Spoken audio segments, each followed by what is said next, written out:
If you're someone who loves to dye their hair, you may have heard of ammonia-free hair color. But, is it really true that hair dye with no ammonia is better for your hair? And what are the alternatives to ammonia? In this video, we'll explore the truth behind ammonia-free hair dye. First, let's talk about what ammonia actually does in hair dye. Ammonia is a common ingredient in hair dye products that helps to open up the hair cuticle and allow the dye to penetrate deeply into the hair shaft. This results in vibrant, long-lasting color. However, ammonia can also be quite harsh on your hair and scalp, causing irritation, dryness, and damage. That's why many hair dye brands now offer ammonia-free alternatives that use alternative ingredients, such as ethanolamine or monoethanolamine, to achieve similar results without the harsh effects of ammonia.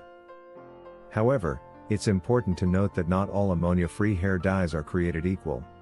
Some companies may use other harsh chemicals in their formulas, so it's important to read the ingredients carefully before using any hair dye product. Let's have a closer look of ammonia-free hair dyes ingredients. So, how do ammonia-free permanent hair dyes work? Because all permanent hair colors have to open up the hair cuticles, something else that performs this function has to be used.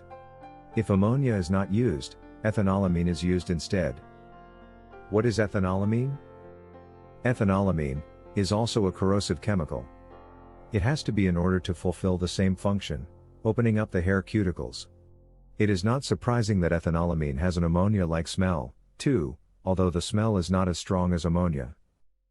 Is ethanolamine safer than ammonia?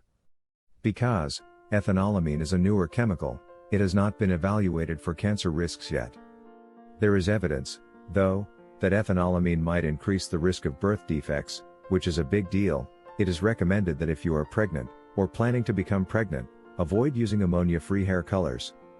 In comparison, ammonia has not been known either to increase the risk of cancer, or to disrupt hormones. Other names of ethanolamine, and monoethanolamine. Ethanolamine is also known by several other names, including monoethanolamine, ethylolamine 2-aminoethanol, 2-hydroxyethylamine, ethanolamine solution, cholamine, ethanolamine hydrochloride. Monoethanolamine is also known by a few other names, including ethanolamine, mono 2-aminoethanol, ethanol, 2-amino, MEA. These names all refer to the same organic compound that is commonly used as a substitute for ammonia in hair dyes and other cosmetic products. Apart from ethanolamine and monoethanolamine, there are several other ingredients that can be used in ammonia-free hair dyes. Here are some common alternatives. First on the list is citric acid. Citric acid is a weak organic acid that can be used to adjust the pH of hair dye formulations. It's often used in conjunction with other alkalizing agents to provide a gentler color application. Next up is sodium bicarbonate, also known as baking soda. It's a natural alkalizing agent that can be used as an alternative to ammonia. It's often used in organic or natural hair color products. Another alternative is sodium hydroxide. While it's a harsher ingredient than ethanolamine, it can be used to raise the pH of hair dye formulations. However, it may cause scalp irritation in some individuals. Ethanolamine acetate is another alternative to MEA.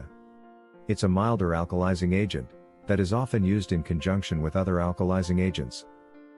Alkanolamines are a group of compounds that include ethanolamine, diethanolamine, and triethanolamine. They can be used as alternative alkalizing agents in hair dye formulations, depending on the desired pH level and formulation.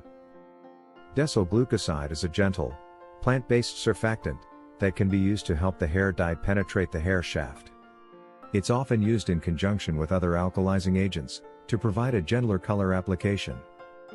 Last but not least, PEG-2-cocamine is a mild, non-ionic surfactant that can be used to adjust the pH of hair dye formulations.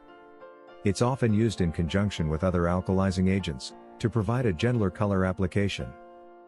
Another thing to keep in mind is that ammonia-free hair dye may not be as effective at covering gray hair or providing long-lasting results as traditional hair dyes. So if you have stubborn grays or want your color to last longer, you may need to touch up your color more frequently with an ammonia-free product. Additionally, some ammonia alternatives, such as ethanolamine, can still be quite harsh on your hair and scalp, so it's important to do a patch test before using any hair dye product, and to follow the instructions carefully. So, is hair dye with no ammonia better for your hair? It really depends on your individual hair type and needs.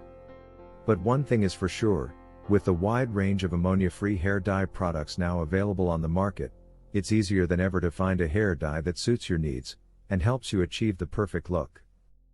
Next time you decide to color your hair, make sure to carefully check the listed ingredients in this video before proceeding. Thanks for watching, and happy hair dyeing. Please don't forget to like and subscribe to our channel.